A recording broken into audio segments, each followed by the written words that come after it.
திருப்பூர் மாவட்டம் பல்லடம் அருகே முழுமையாக செயல்பாட்டிற்கு வராத நுண் உர மையத்தில் மழைநீர் தேங்கியிருப்பதால் கொசு உற்பத்தியாகும் அவல நிலை ஏற்பட்டுள்ளது.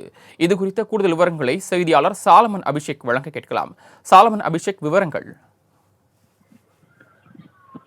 நிச்சயமாக சரவணன்.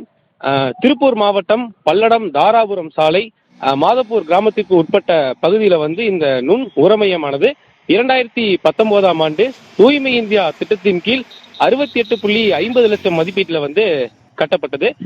இந்த நிலையில பல்லடம் நகராட்சிக்கு உட்பட்ட பகுதிகளான பணப்பாளையம், பச்சாப்பாளையம், வடுகப்பாளையம் மற்றும் பல்லடம் நகராட்சி, அதாவது நகர் பகுதியில் இருக்கும் குப்பைகள் இங்க கொட்டப்பட்டு தரம் பிரிப்பது வழக்கம்.